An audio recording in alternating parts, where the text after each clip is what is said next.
जैसे ही आप इस प्राचीन मंदिर में कदम रखते हैं, ऐसा महसूस होता है मानो आप किसी दूसरे जन्म में प्रवेश कर रहे हो, जहां समय की सीमाएं टूटती हैं और आप भूतकाल से वर्तमान में लौटते हैं। क्या आप जानते हैं, लगभग 1000 साल पहले एक ऐसी संरचना बनाई गई थी जो आज भी साइंस और आर्ट का सबसे शानदार उदाहरण है। मोढेरा सूर्य मंदिर। यह सिर्फ एक धार्मिक स्थल नहीं है, बल्कि यह एक एस्ट्रोनॉमिकल और आर्किटेक्चरल चमत्कार है जो समय की सीमाओं से परे खड़ा है। इस मंदिर की डिजाइन इतनी अद्भुत है कि साल में एक खास दिन सूर्य की पहली किरण सीधे गर्भगृह में स्थित सूर्य देव की मूर्ति पर पड़ती थी। यह सिर्फ एक इंजीनियरिंग चमत्कार नहीं है, बल्कि यह प्राचीन भारतीय विज्ञान और कला का जादुई संगम है। और अब इस वीडियो में हम आपको इस मंदिर की अद्भुत इंजीनियरिंग, रहस्यमयी सुरंगों और उन अनकहे रहस्यों से रूबरू कराएंगे जो इसे एक जीवित चमत्कार बनाते हैं। तो तैयार हो जाइए इस अविश्वसनीय यात्रा पर हमारे साथ चलने के लिए। सोलंकी वंश, जो 10वीं से 12वीं शताब्दी तक गुजरात में शासन कर रहा था, इसने अपनी कला, संस्कृति और वास्तुकला में अभूतपूर्व उन्नति की। राजा भीमदेव प्रथम ने इस मंदिर का निर्माण 1026 ईस्वी में करवाया था और यह पूरी तरह से सूर्य देवता को समर्पित है। लेकिन यह मंदिर सिर्फ एक धार्मिक स्थल नहीं, इसका राज उसकी संरचना में छिपा है।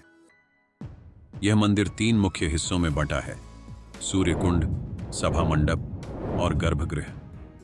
लेकिन क्या आप जानते हैं कि इस मंदिर में 2 और हिस्से हैं जिनके बारे में बहुत कम लोग जानते हैं?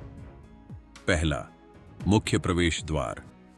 आज हम दक्षिण दिशा से प्रवेश करते हैं, लेकिन प्राचीन समय में भारतीय कभी भी दक्षिण दिशा से मंदिर में प्रवेश नहीं करते थे। वास्तुकला के अनुसार मुख्य प्रवेश द्वार उत्तर पूर्व कोने में होना चाहिए, जिसे ईशान कहते हैं।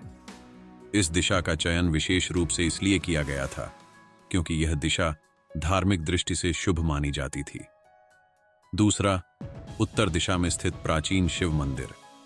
यह शिव मंदिर घने पेड़ों से ढका हुआ है, लेकिन आप इसकी झलक देख सकते हैं।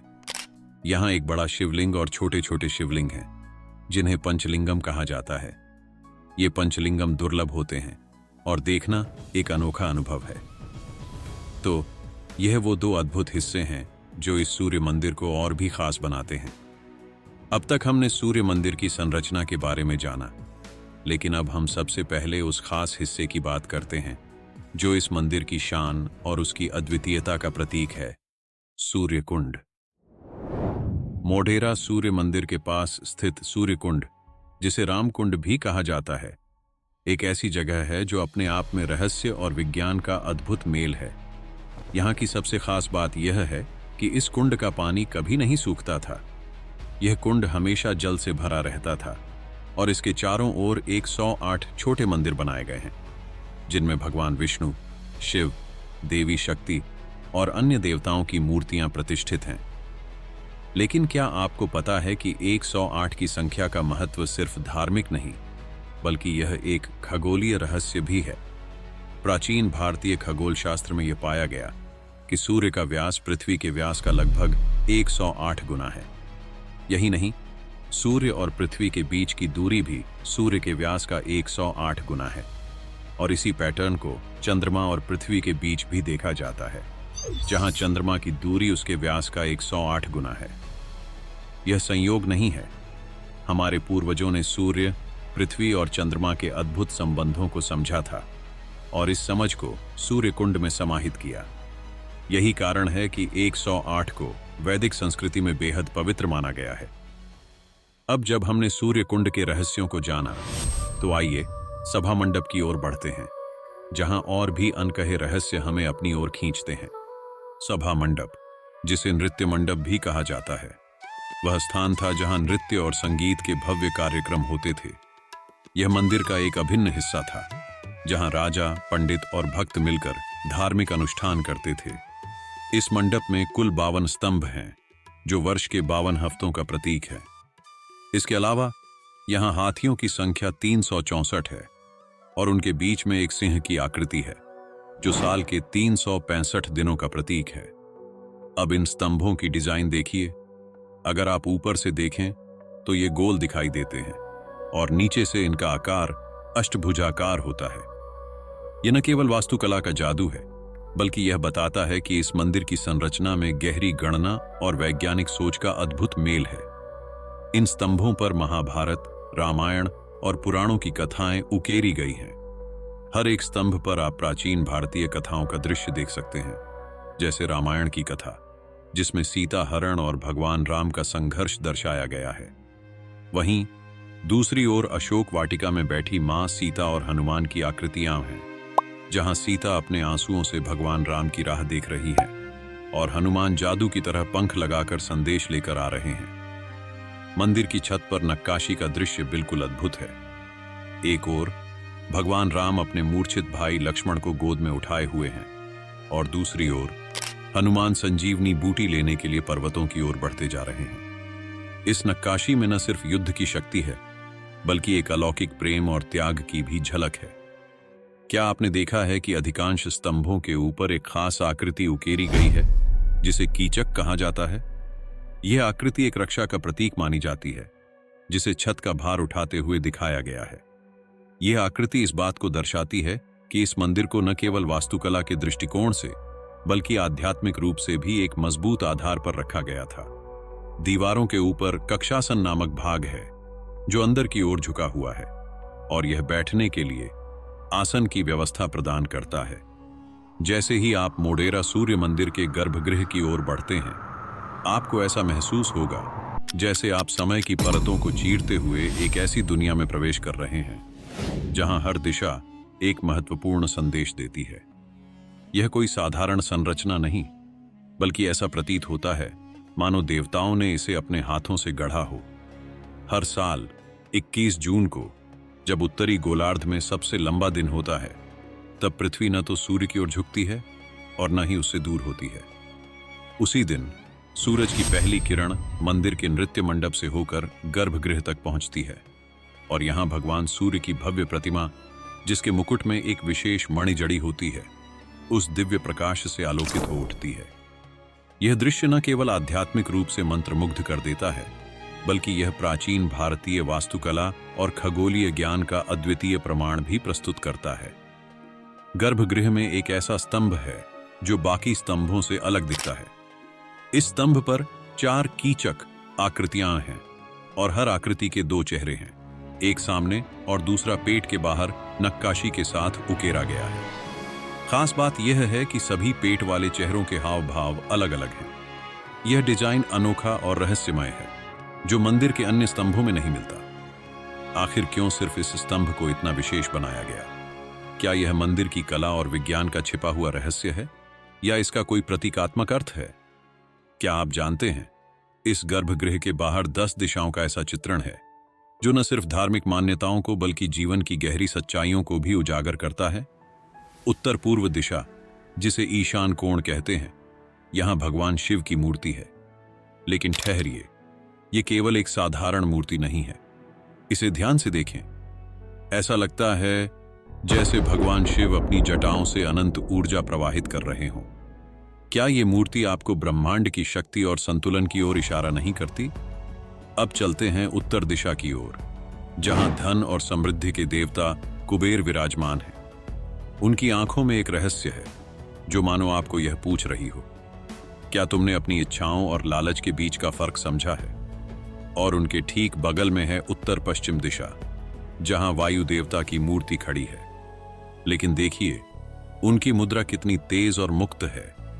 क्या ये मूर्ति आपको जीवन की अनिश्चितताओं और बदलावों का सामना करने की तैयारी नहीं सिखाती? जैसे जैसे आप आगे बढ़ते हैं, पश्चिम दिशा में वरुण देवता का दर्शन होता है, जल के देवता, जिनकी मूर्ति पर बारीकी से उकेरे गए मेघ यानी बादल जैसे कह रहे हो कि जीवन बहता है, कभी शांत तो कभी तूफानी, लेकिन तुम्हें बहाव के साथ चलना है। अब हम नैऋत्य दिशा की ओर बढ़ते हैं, जहां भगवान नैऋत्य की मूर्ति स्थित है।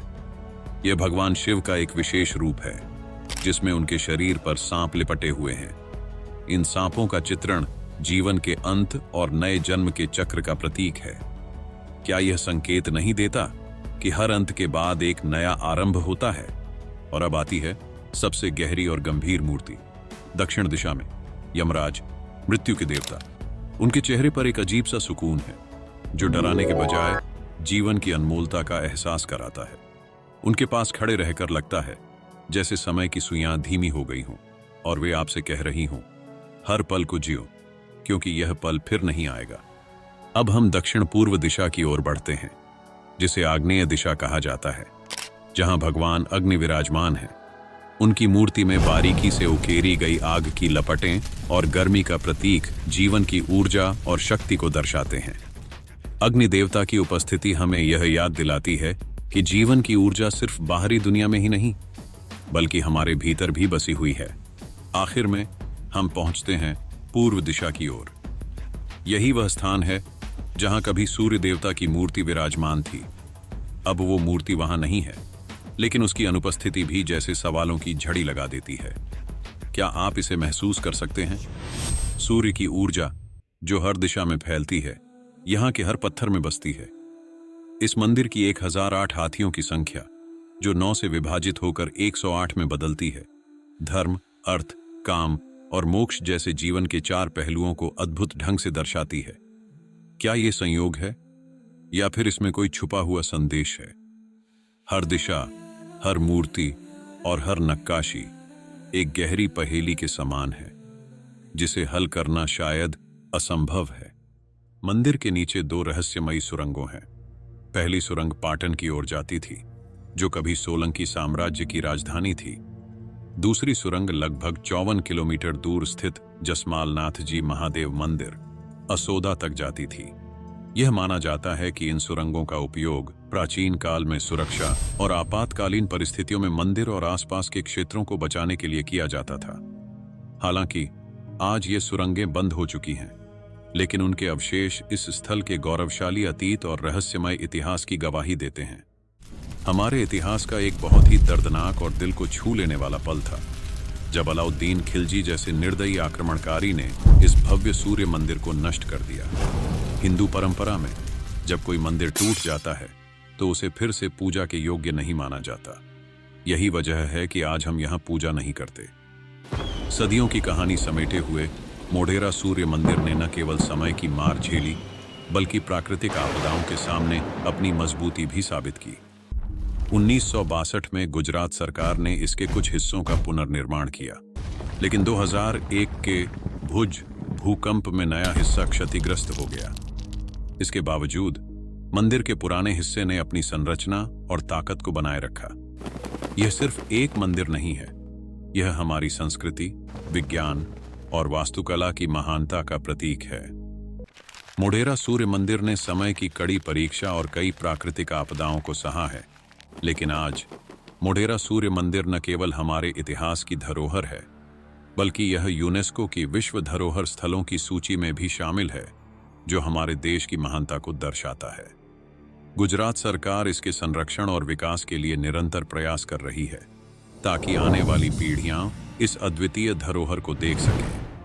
यह स्थल भारतीय पुरातात्विक सर्वेक्षण ASI द्वारा संरक्षित है और हर साल मकर संक्रांति के दिन यहाँ एक भव्य सांस्कृतिक महोत्सव आयोजित होता है, जिसमें हमारा सांस्कृतिक गौरव और समृद्धि पूरी दुनिया के सामने आता है। जिला प्रशासन और गुजरात पर्यटन विभाग इस महोत्सव को और भी भव्य बनाते हैं, और साथ ही यहाँ का शानदार लाइट और साउंड शो हमारे इतिहास और संस्कृति की महिमा को जीवित रखता है। मोढेरा सूर्य मंदिर की अद्भुत संरचना और खगोलीय विज्ञान को देखकर यह सवाल उठता है कि कैसे हमारी प्राचीन सभ्यता ने इतने जटिल और सटीक गणनाओं को बिना आधुनिक तकनीकी साधनों के पूरा किया। आज जब हम तकनीकी क्रांति के दौर में हैं, जहां हमारे पास अत्याधुनिक उपकरण, उपग्रह और कंप्यूटर सॉफ्टवेयर हैं, तो उस समय ऐसा कैसे संभव था? शायद हम आज भी उस ज्ञान की गहराई नहीं समझ पाए हैं, और हो सकता है कि हमें उस चमत्कारी युग से जुड़ी कोई छुपी हुई धरोहर का सामना करना बाकी है, जो अभी तक हमारे ज्ञान से बाहर है।